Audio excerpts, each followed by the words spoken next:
Okay everybody, so another unboxing today from RTI, and this one is an individually listed rifle, a little different. I'm going to show you guys, start opening it up here and show you guys what I got.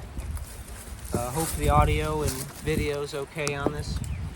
Not using my good tripod for this, and also it's pretty windy right now, so I hope the wind's not absolutely screaming in the phone, even though I know it is. And I'm not using my wireless microphone because it has way too much audio clipping or whatever it's called. Pretty crappy, cheap microphone. I gotta get a more expensive one soon.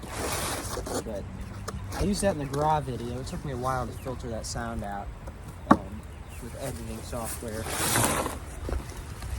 You know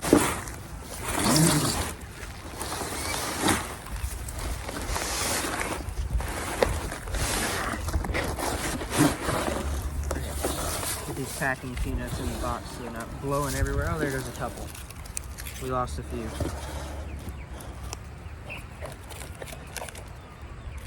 Stay. I would do indoor unboxings if there was such thing as decent lighting in any of the buildings on the property, but there's not.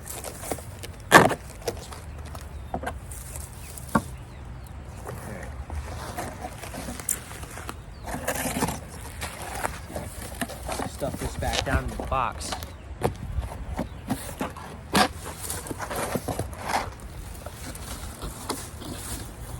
Anyways, and I used RTI's Sezzle option for it, so it's just kind of like a more layaway, pay it off over time.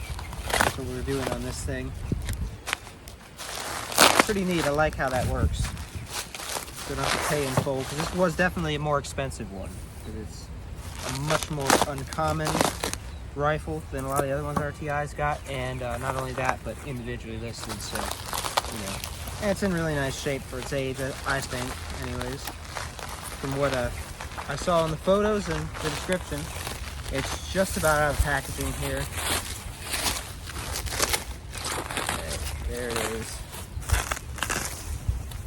And this is none other than a very old Russian Berdan rifle. Pretty sweet.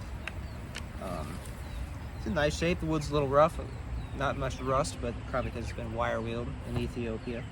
It is missing the rear sight leaf, but I was aware of that. As perfect as this thing is, though, I mean, with everything else, not missing everything much else. Bolt functions all right.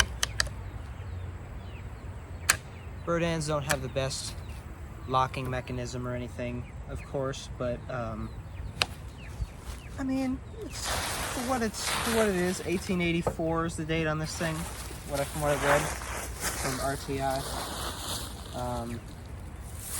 I have another rifle from 1884. It's in probably the same condition as this. Maybe it was a little worse when I first got it. And we do have Ethiopian markings on this thing. I heard the bore's in really good shape from the description, but I'll remove the bolt later and have a better look at that and kind of get an idea of that. And in the future, I'll do a better review on this thing and give you guys some history of the Russian Berdan. Some more of the history on it. I mean, I know a decent amount of history on it, but I need to do some fact checking and whatnot before I go ahead and make a video on it. The rear sight's not there, but there's a little, this kind of still works, I think. There's this little thing that, I'll get you guys close. There's a little screw on there. It kind of almost works if you get that in line with the front sight. Okay, so hopefully you guys will be able to see this all right here. Try to keep in mind where the edge of the camera's at. Camera's view. Yeah, give you guys a bit of a closer look here, but right in here, there's a little screw.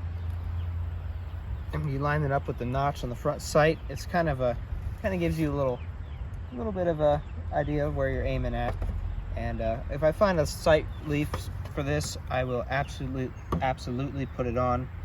But really quite happy with this rifle the way it is. I mean, this one had no cracks in the stocks like all the other ones that were available at the time. Hardly very many scratches in the wood, despite it being pretty obviously wire wheeled.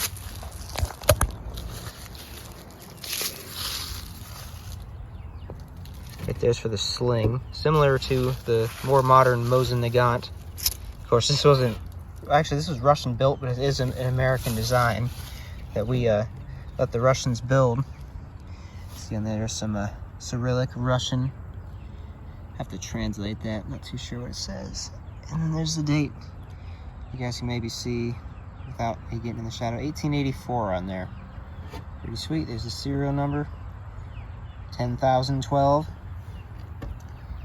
1026 on there, 1026. Doesn't look like matching numbers, but you know, who cares, honestly. This is not one I'm planning on reselling or cleaning up and reselling one day. This is staying in my collection, I think. This is a very rare rifle. I don't know if and when they'll ever be available again. So yeah, give you guys a little slow pan here so you guys can see. Then I'll be doing my short video soon.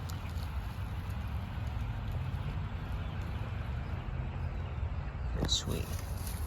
We'll give you guys a little pan over here on the top. Very clean. Probably this is actually the cleanest rifle I think I've gotten from RTI. Maybe cleaner than my Vetterli Carcano I got from them. That's also from 1884. It was definitely a little bit dirtier than this, but that Vetterli Carcano from 1884, it still got, it was an A grade. I bought it as an A grade. So it cost me up around $299. It may have been on sale, I can't remember, but that one was a bit over $200, I want to say. And, you know, A grade. And I think it definitely was an A grade because its function's good. It's, you know, had it looked over, so those gunsmiths said it was pretty safe to fire. Most of the original bluings on that thing, so I feel like that was definitely worth it for an A grade. And as far as RTI standards go, I would arguably maybe call this one pretty A grade if it wasn't for the missing rear sight. Oh, and then there's our Ethiopian markings right there. Pretty neat. Go ahead and open the bolt here so you guys can kind of, it is spring loaded slightly, I guess. Show you guys the breech. Just a little dirty in there, not bad though. This thing's definitely kind of tight. So, that's spring loaded. I can't do that one-handed, but yeah, there it is. I don't know if did we show you guys this side yet? I don't know. We'll do another pan. No huge cracks. There's some little minor scratches here and there. The finish is a little worn. The finish is also a little bit lighter than I like it. I like really dark wood finish on my rifles, but you know, this one looks pretty sweet like this, I think. I'm probably not going to do much to it. Maybe refinish the wood someday because I see darker stuff back here. It's probably more of the original. And then you see around the metal parts where it's lighter. That's where heavy wire wheeling's been going on at. So, yeah. I think this darker stuff back here is more of the original finish. And the lighter stuff just got the wire wheel, I do believe. But not bad. Really not bad at all. But it's an individually listed rifle, so it's kind of understandable. Ooh. Pretty sweet. Yeah, there's more of that light finish over there, like I was saying. We'll get more into the history of these rifles in a future video, give you guys a basic idea. It's an American design, made in 1870, the M1870, some people refer to these as. We marketed them to or something happened where the Russians wound up purchasing a lot of, you know, these things from us, and then we later gave them the rights and whatnot to produce these themselves. And from what I remember from RTI, this one was a Russian-built one in the Tula Arms Factory or something. I'll edit in text if that's correct or not. I have to go back and look at the purchase because they mention where it was made at. But yeah, and this one was made in 1884. And this was basically the predecessor to the Mosin Nagant single-shot rifle. They came in three different length options, I believe. There was the full-length infantry model, like this one. I believe this is a full-length infantry model. There was the Dragoon carbine and the cavalry carbine. The Dragoon carbines were... The cavalry carbines were intended for horseback only. The Dragoon carbines were intended for people who would be riding horses to different locations and then getting off the horses and using them, from what from what I've heard from my little bit of research, I'm going to do more research and do a better history video on this in the future to give you guys an idea of, you know, the inventor, why it was invented, how it was invented, and, you know, just all the little neat historical facts I can find on this thing. So